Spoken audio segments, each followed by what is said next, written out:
vamos a escuchar, de hecho la ley así lo dice, el tema de externalidades negativas. Y es muy interesante el concepto porque tiene que ver estas externalidades con lo que una empresa hace, las decisiones que toma una empresa, cómo afectan a terceros.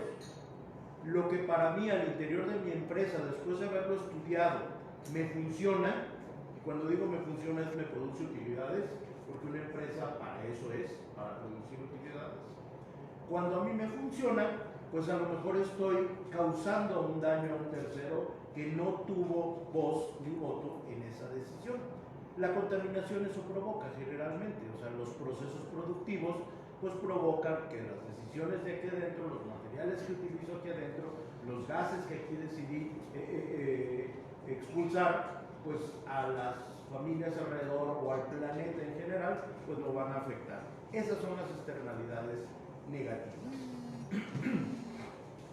Y bueno, nada más como contexto, nada más para platicar sin abordar a fondo lo que fue el protocolo de Kioto o lo que fueron los acuerdos de París, pues nada más recordar que bueno, el concierto de las naciones por allá a finales del siglo pasado se preocupó por el tema ecológico y empezó a juntar a todos los países tratando de influir en las legislaciones de cada uno de ellos. Los grandes países pues obviamente dijeron no entro, los países pequeños dijeron inmediatamente sí le entro porque eso reporta ingresos. Parte de los acuerdos que se tienen es que los países con mayor poder económico pues apoyan a los países con menor poder económico. Entonces un país con menor poder económico inmediatamente dijo yo sí firmo, ¿dónde le firmo? ¿Dónde ratifico? Porque voy a pedir un proyecto para que me ayuden a electrificar, me ayuden a sustituir algunas emisiones, etc. Entonces ha estado funcionando medianamente en ese marco tanto el protocolo de Kioto como los acuerdos de París, que ya sabemos que por ejemplo Estados Unidos no participa ahí. Pero en el fondo de lo que se trata es de evitar los gases tipo invernadero, de evitar que la temperatura del planeta suba más allá de cierto número de grados. De 2 grados se tiene por ahí como meta. Y cuando hablamos de gases tipo invernadero, pues nos estamos refiriendo específicamente al dióxido de carbono, al metano, al óxido nitroso, a los hidrofluorocarbonos, los perfluorocarbonos y el hexafluoruro de azufre. Estudié un buen rato para decirlos de corrido. Se vio bonito, como si supiera qué son esos gases. Pero bueno, esos son los gases tipo invernadero. Los principales gases que producen el efecto invernadero, aquí cuando está el protocolo, cuando se hace la Convención de las Naciones Unidas sobre el Cambio Climático, que firmó México también a finales de los 90, por allá en los 90, se hablaba de que el vapor de agua, el dióxido de carbono, el metano, el óxido de nitrógeno y el ozono, esos eran los únicos gases de efecto invernadero. Entonces, ha habido evolución y ya se ha descubierto que hay otro tipo de gases que afectan a la atmósfera y que finalmente calientan el planeta, y bueno, eso es lo que está produciendo el daño que se intenta mitigar con este tipo de impuestos. Todas estas láminas se las dejo en el material, entiendo que a todos los inscritos se les va a repartir, pero no vamos a estar ahorita leyéndolas todas, ¿verdad? La idea es ver qué pasó aquí en San Luis, qué es lo que está pasando con este nuevo impuesto. Sin embargo, sí hay algunos temas que me gustaría platicar. Por ejemplo, el metano.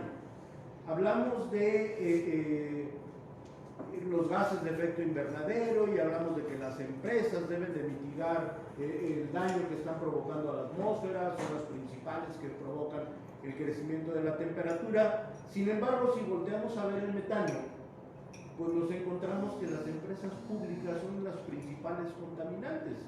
O sea, podríamos estar hablando de la Comisión Federal de Electricidad, que para producir electricidad, pues tiene que estar quemando algunos combustibles fósiles que definitivamente son causantes de metano. Por aquí está Luis, que nos podría dar cátedra ahí de de algunos gases y lo que está pasando. Pero bueno, dejémoslo aquí en el material para que después ustedes lo revisen. Hay un tema bien importante en materia de mitigación o de resolver. Sígueme. Ahí estamos. Hay un tema bien importante que es la compensación de los créditos de carbono. Y vamos a decirlo de manera muy simple. Las empresas que están contaminando, a veces sus procesos, por la tecnología, por el lugar donde están, por la necesidad económica que están satisfaciendo, les es complicado disminuir la emisión de estos gases. Sin embargo, pues tenemos conciencia de que la emisión de los gases daña al planeta, no nada más a los vecinos, no nada más a los que están dentro de esa zona. Entonces, los créditos de carbono permiten de alguna manera que esa empresa pague algunos proyectos en otros lugares, proyectos obviamente perfectamente bien definidos, y se ponga, por ejemplo, a reforestar en otra zona. Esa inversión que está haciendo en ese proyecto verde, de alguna manera le ayuda a compensar lo que está causando de daño en donde esté ubicada esa empresa. Esos créditos de carbono son una especie de, pues, pagar para sanear una zona ya que estoy dañando otra zona. Y de alguna manera la ley que se hizo aquí en San Luis sí lo contempla, a diferencia de otras legislaciones en otros estados. Poníamos aquí un ejemplo nada más para entender el término: 100 toneladas de gases de efecto invernadero, pues contra 100 créditos de carbono. ¿Eso qué haría? Pues que esa empresa que estuviera emitiendo esas toneladas de gases de efecto invernadero, si invirtió el equivalente, pues no pagara el impuesto.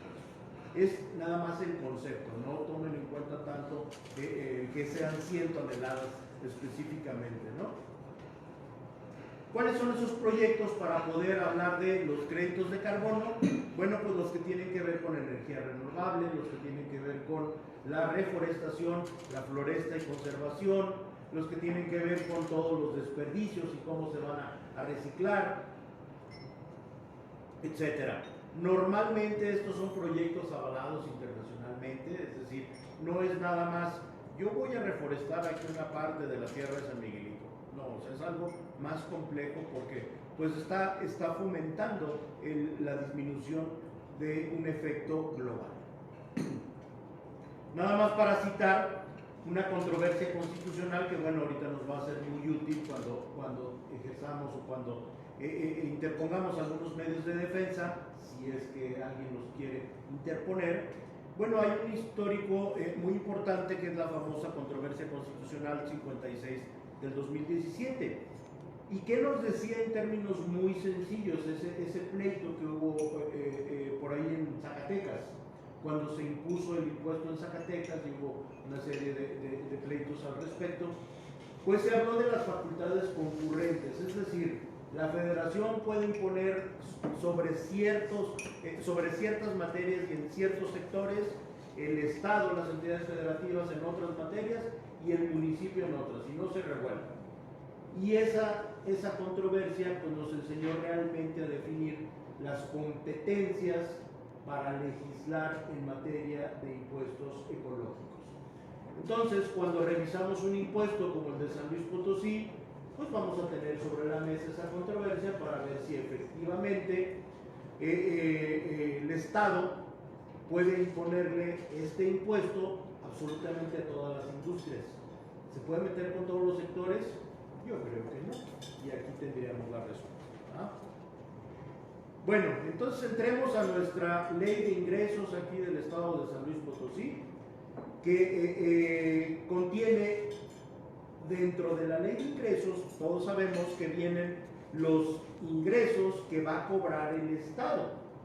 Esos ingresos que va a cobrar el Estado durante todo el ejercicio 2024, si no están contenidos en esa ley de ingresos que se publica a principios de cada año, serían ilegales cobrarlos. Y ahí encontramos ya el nacimiento de los impuestos ecológicos. Y desde ahí empezamos ya a cuestionarnos. A ver, la ley de ingresos dice que va a haber un impuesto ecológico. Entonces, ¿qué presupone que hay un impuesto ecológico? Pues que hay una legislación en materia ecológica, ¿sí?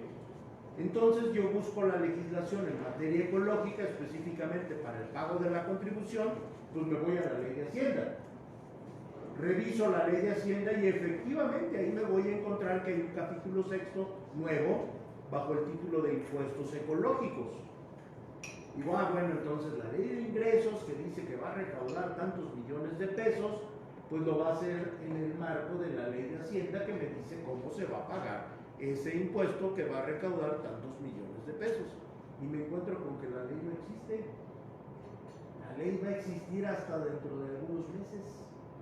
Por transitorio la ley entra en vigor hasta por allá del mes de mayo.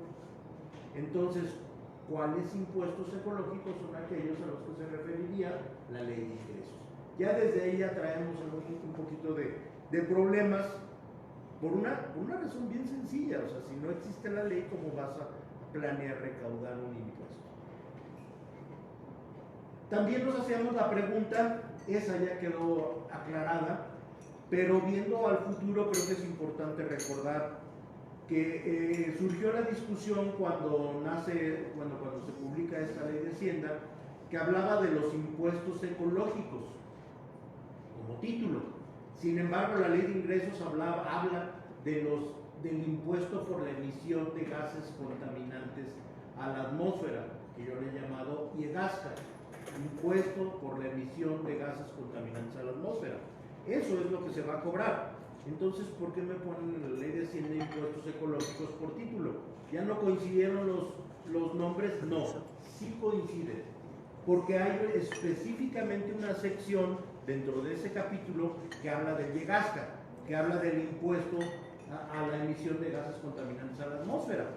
Pero entonces, ¿por qué la ley de ingresos me habla genéricamente? ¿Por qué la ley de Hacienda me habla genéricamente de impuestos ecológicos?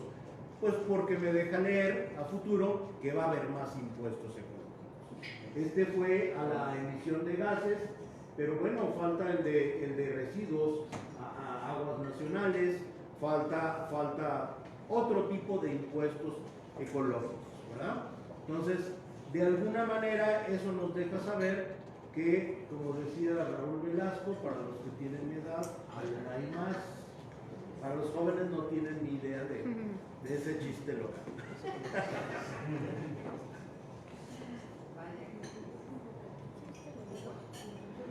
Bueno, eso nada más es el periódico San Luis donde apareció esta ley, ¿verdad? Ahí está publicado. Algo bien interesante de esta publicación en el periódico oficial, si quieres avanzar por favor, y pocas veces vista en otras legislaciones, es lo amplio de la exposición de motivos. Y la verdad es que sí está muy interesante, sí trae temas que vale la pena estudiar, temas que desde luego tienen mucho sentido para poder explicarnos hasta cierto punto el porqué de la imposición de este impuesto. Nos habla de las tendencias internacionales, es decir, nos habla de